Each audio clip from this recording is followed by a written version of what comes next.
Bonjour et bienvenue dans cette nouvelle vidéo, c'est André, je suis au 6e jour de mon défi J'arrête le sucre.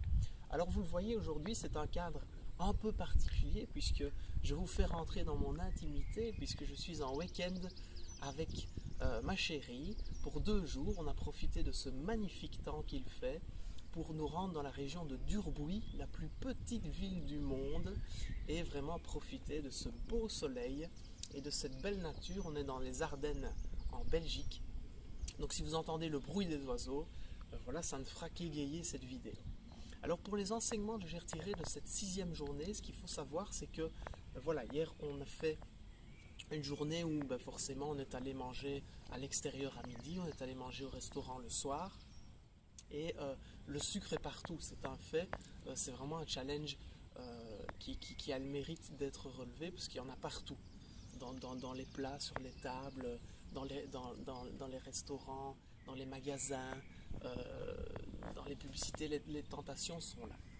Mais j'y avais déjà fait allusion il y a quelques jours dans une autre vidéo, donc je ne vais pas revenir là-dessus, mais c'est quelque chose qui continue à me surprendre vraiment tous les jours. Alors au niveau des symptômes, ils ont tendance à diminuer, à s'alléger, c'est-à-dire que je n'ai juste eu mal à la tête que pendant 5-10 minutes le soir, un peu la tête qui tourne, un état un peu désagréable, mais bon, après c'est passé. Et ma compagne m'a gentiment fait remarquer que j'avais mauvaise haleine le soir. Donc voilà, il faut savoir que c'est un des symptômes du fait d'arrêter le sucre. Voilà, vous pouvez avoir mauvaise haleine, c'est comme ça, c'est aussi passager, rassurez-vous. Sinon, pour le conseil du jour, ce que j'avais vraiment envie de partager avec vous aujourd'hui, c'est que quand vous avez un défi, un challenge, ou vous faites un régime, évitez le restaurant. Pas parce que c'est pas agréable d'aller au restaurant, mais le restaurant, je suis vraiment surpris de ça, c'est que c'est très salé, très sucré, très gras.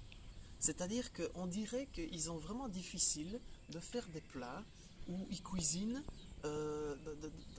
dans un certain naturel, comme s'il fallait absolument relever tous les plats pour qu'ils soient meilleurs.